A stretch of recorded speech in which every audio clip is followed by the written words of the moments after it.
BSc part second की अकार्बनिक रसायन विज्ञान प्रथम पत्र की प्रथम यूनिट में मैं सुनील शर्मा आप सभी का हार्दिक अभिनंदन करता हूं। जैसा कि हम पिछली कक्षाओं में पढ़ चुके हैं कि संक्रमण तत्व और उनके रसायन बिंदु पे हमारी चर्चाएं चल रही है, जिसके तहत आज हम संक्रमण तत्वों के बारे में और अधिक जानकारी हासिल करेंगे, जिसमें संक्रमण तत्व की इलेक्ट्रॉनिक विन्यास के आधार पर 4 श्रेणियों में विभक्त किया गया है। इनके बारे में कि कौन कौन से तत्व कौन सी श्रेणी में रखे गए, प्रथम, द्वितीय, तृतीय और चतुर्थ श्रेणी, जिन्हें 3D श्रेणी, 4D श्रेणी या 5D श्रेणी और 6D श्रेणी कहा गया है। जैसा कि आप सभी जानते हैं, संक्रमण तत्वों के सामान्य इलेक्ट्रॉनिक विन्यास का जो सूत्र है N-1D 1 to 10 इलेक्ट्रॉन और NS 3 पोजीशन में आता है, 0, 1 और 2 हो सकता है, जहां N का मान 4, 5, 6 या 7 हो सकता है। सबसे पहले बात करते हैं संक्रमण श्रेणी के प्रथम श्रेणी 3D तत्वों के बारे में। तो आपको मैं बता रहा हूं कि प्रथम श्रेणी के जो संक्रमण तत्व हैं वो हैं परमाणु क्रमांक संख्या 21 Sc स्कैंडियम और इसका इलेक्ट्रॉनिक विन्यास है 3D1,4s2। साथ नोट करते जाइएगा। दूसरा 3D श्रेणी का तत्व है टाइटेनियम, परमाणु क्रमांक संख्या 22 और इसके इलेक्ट्रॉनिक विन्यास है 3D2,4s2। तीसरा है वैनेडियम, V इसका प्रतीक है और इसका एटॉमिक नंबर है 23 और इसमें इलेक्ट्रॉनिक विन्यास है 3D3,4s2 Ar सक्रिय गैस के रूप में। चौथा आता है 24 नंबर परमाणु क्रमांक संख्या वाला तत्व क्रोमियम, इसे Ar 3D5,4s1। यहाँ अगला है परमाणु क्रमांक संख्या 25 मैग्नीज Mn, जिसका सूत्र है और इसका इलेक्ट्रॉनिक विन्यास है 3D5,4s2। अगला आता है 26वें नंबर पे एटॉमिक नंबर 26 का आयरन, जिसका प्रतीक है Fe और इसका इलेक्ट्रॉनिक विन्यास है Ar 3D6,4s2। कोबाल्ट प्रतीक है CO, एटॉमिक नंबर है 27 और इसका इलेक्ट्रॉनिक विन्यास है Ar 3D7,4s2। इसके बाद आता है निकिल, Ni इसका सूत्र है और परमाणु क्रमांक संख्या 28 है और इसका इलेक्ट्रॉनिक विन्यास है Ar 3D8,4s2। 29 पे आता है कॉपर, तांबा, Cu इसका प्रतीक है और 29 नंबर इसके परमाणु क्रमांक है। इसका इलेक्ट्रॉनिक विन्यास है Ar 3D10,4s1 और 30वां और अंतिम है इसमें जिंक, Zn, जिसका इलेक्ट्रॉनिक विन्यास है Ar 3D10,4s2। यहाँ ये प्रथम श्रेणी के संक्रमण तत्व हैं स्कैंडियम से लेकर जिंक तक। तो इस श्रेणी को हम प्रथम श्रेणी संक्रमण तत्व या 3D संक्रमण तत्व कहते हैं और इसको Sc से लेकर जिंक तक। इसके इलेक्ट्रॉनिक विन्यास में आप लोगों ने एक खास बात देखी होगी कि यहाँ स्कैंडियम से 3D कक्षक में पहला इलेक्ट्रॉन बढ़ना शुरू होता है। इसके सक्रिय गैस आर्गन इसका संबंधित इलेक्ट्रॉनिक विन्यास है 3D1 इलेक्ट्रॉन में 3D क्लास में इलेक्ट्रॉन जाने से पूर्व ऑफ-बाउ के नियम का पालना और हुंड के अधिकतम बहुलकता का नियम की पालना करता है इसमें इलेक्ट्रॉन और उसी के तहत इनमें इलेक्ट्रॉन बढ़ता रहता है।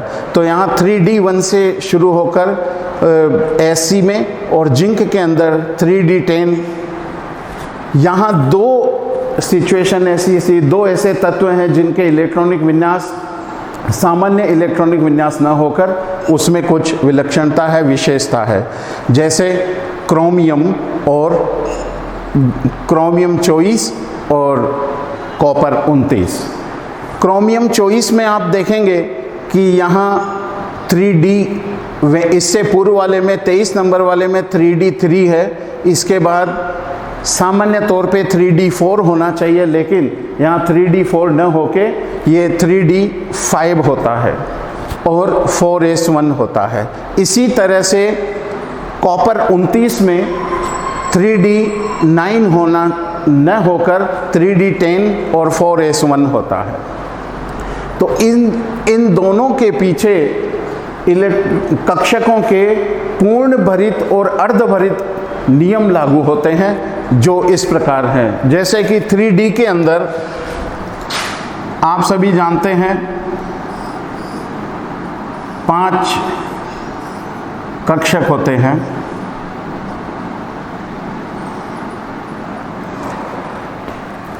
और इसके साथ में 4s में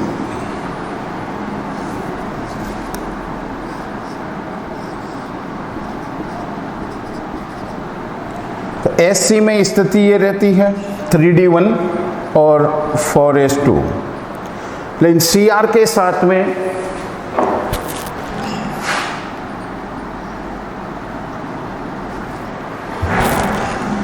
क्रोमियम में स्थिति ये रहती है, यहाँ 4 होने चाहिए, लेकिन अर्धपूरित कक्षक जो है, जो इसमें 5 इलेक्ट्रॉन हो जाएंगे, 3D कक्षक वाला जो तत्व है वो स्थायित्व ग्रहण कर लेगा अर्धपूरित होने की वजह से।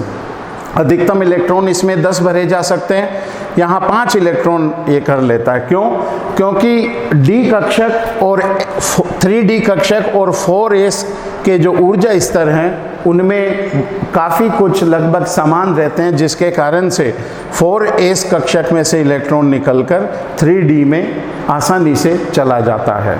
ऊर्जा समान ऊर्जा स्तर के होने के कारण ये इलेक्ट्रॉनों का संक्रमण, स्थानांतरण एक स्थान से दूसरे स्थान पे हो जाता है और ये अर्धपूरित स्थायित्व को ग्रहण कर लेते हैं। इसलिए क्रोमियम के साथ 3D5 आता है और 4s1। यहाँ s कक्षक में 1 इलेक्ट्रॉन रह जाता है, जो कि मैग्नीज में वापस वो s कक्षक में चला जाता है। ठीक इसी तरह से कॉपर के अंदर, कॉपर के इलेक्ट्रॉनिक विन्यास का यदि हम अध्ययन करेंगे तो यहाँ 3D9 होकर 3D8 के बाद इलेक्ट्रॉनों का युग्मन हो जाता है और 3D10 निर्मित करता है। D कक्षक और S कक्षक में समान ऊर्जा का अंतर बहुत कम रहता है, जिसके कारण से S कक्षक से इलेक्ट्रॉन D में प्रवेश कर जाता है और पूर्ण पूरित कक्षक निर्माण करते हैं, जिसके कारण से ये स्थायित्व को ग्रहण कर लेते हैं। ये प्रथम संक्रमण श्रेणी 3D के सदस्य स्कैंडियम से लेकर जिंक तक के इलेक्ट्रॉनिक विन्यास है। AR आर्गन का इलेक्ट्रॉनिक विन्यास है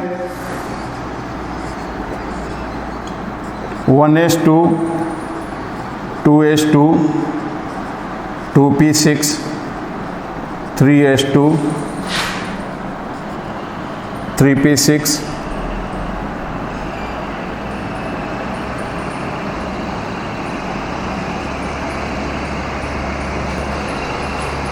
4s2 और इसके बाद 3D0।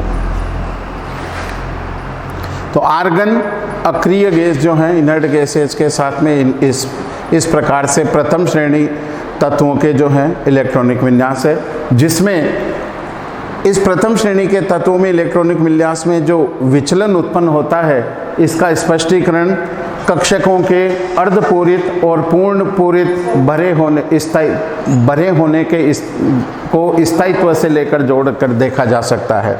द्वितीय संक्रमण श्रेणी जो है वो है 4D श्रेणी, जिसके अंदर यट्रियम 39 से लेकर कैडमियम 48 तक के सदस्य जो तत्व हैं वो आते हैं।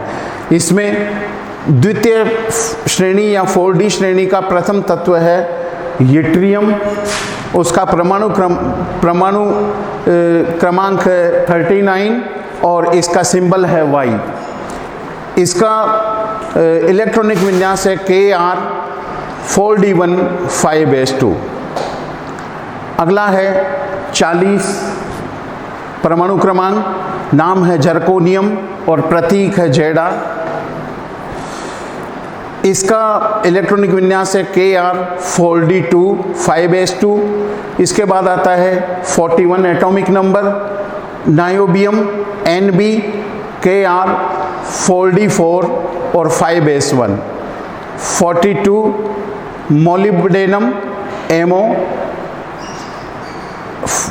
और इसका इलेक्ट्रॉनिक विन्यास है Kr4D5 5s1।